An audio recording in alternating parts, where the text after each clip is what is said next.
Ladies and gentlemen and ninjas, welcome back upon the African Geekdom with I. Say my name. Your man JP. Grab your rums and coke and let's get active. I'm about to go in for a little bit, 2 quarters deep. Damsel. Actually, we are here to review Damsel. Well, it was on my list of most anticipated movies for 2024. So I gotta review it. Oh, yeah. I guess. Wrong! So, Damsel, starring Millie Bobby Brown as Elodie, the lead character, and of course, again, Ray Winstone. Does he have a Netflix contract? Does he? Does he though? I am power! As Elodie's dad, who potentially sells her off into marriage to a kingdom where they seem to, spoiler alert, not spoiler alert, don't give a fuck, it's in the trailer, they sacrifice the women of their family, 3 daughters per every generation, to a dragon for reasons unknown unless you've watched this movie. So this is basically a Millie Bobby Brown vehicle, starring a Millie Bobby Brown star vehicle, and Millie Bobby Brown is a Netflix star, of course she is. While most people are probably either watching this for Millie Bobby Brown and or the dragon, I personally went into this for the dragon. Hashtag Dragon Lives Matter. I came out after the first lines of dialogue from the dragon. I realized I was in this for Shuri Adashlu. And here I am. I hope I pronounced her name right. She is a queen and she deserves to be a dragon. She is the perfect dragon. Her voice is dragon-esque, one would say. And Shuri Adashlu, we've seen her in many a genre fair, you would say. I first caught on to her in 24, I think season 4 of 24, and she did leave an impression. I remembered her from that season, as well as Emotep. And she's been in things for genre fans, such as I expect the people who watch my channel are. We've seen her in Star Trek, Beyond, The Expanse, most notably The Expanse, where she couldn't stop cursing. And she's even lent her voice to animation, Arcane, which is top level animation. Also video games, I believe Assassin's Creed Origins, I think.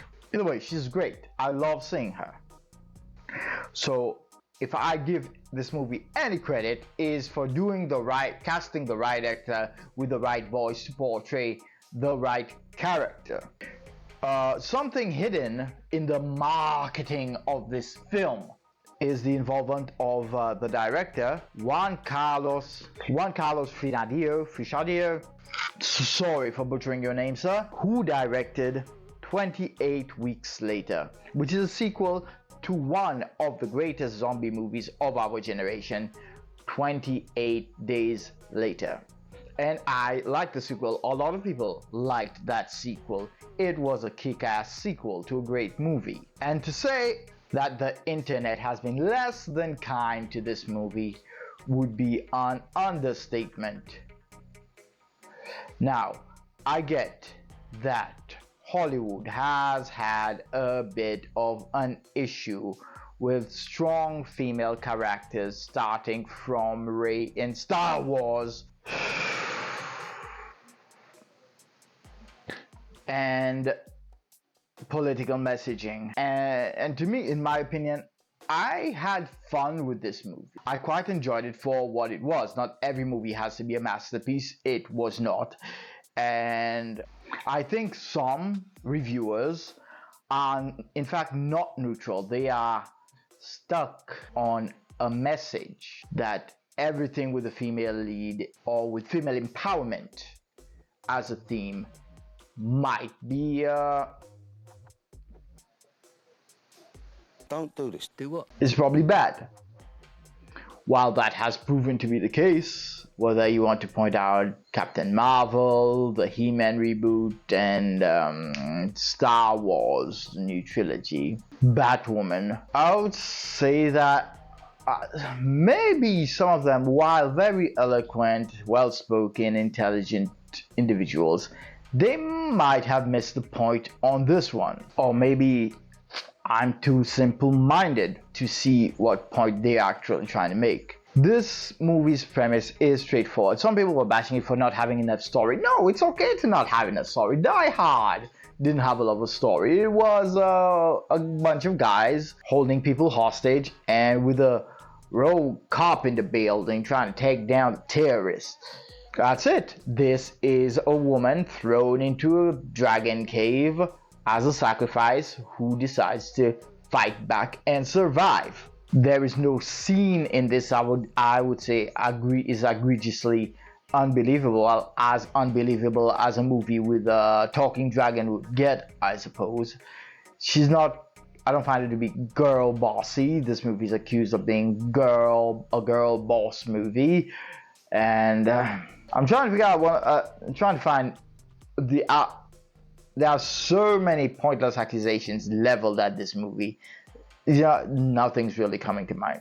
I mean, not every film that comes out has to be a fucking masterpiece. It's okay for some movies to just be a fun time. I tested this out because I watched it with my daughter, my fiance, my niece.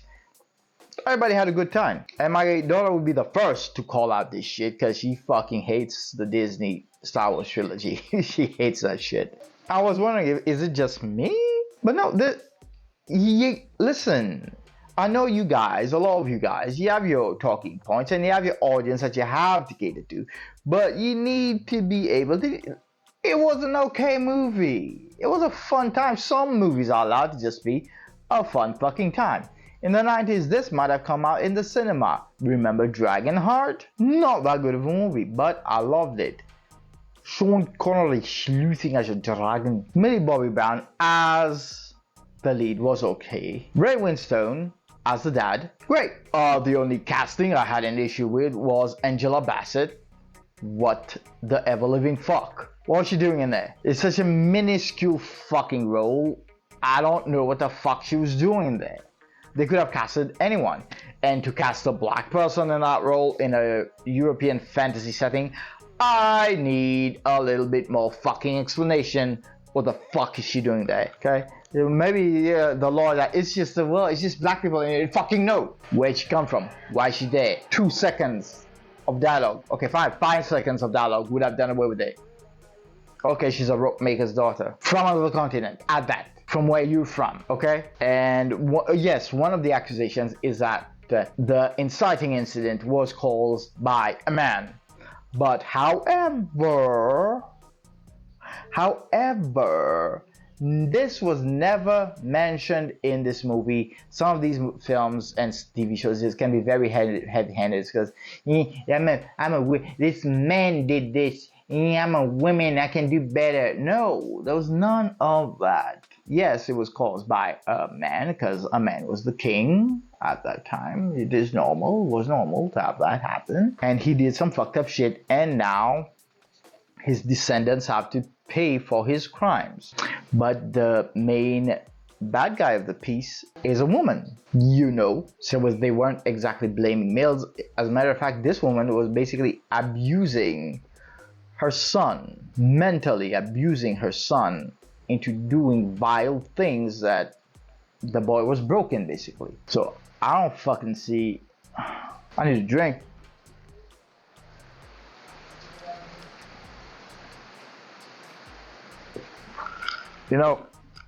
I love some of y'all as YouTubers, but y'all need to calm the fuck down. Listen, I had a good time. I will give this movie a 6 out of 10.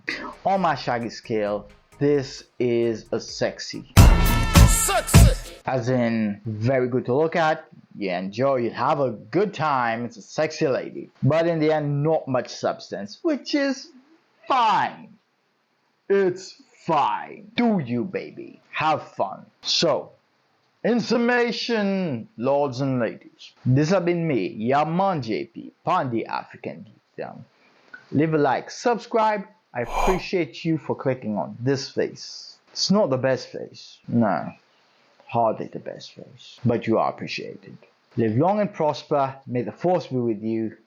May the odds be ever in your favor. Wakanda forever, my ninjas. I'll catch you on the next one. Show win.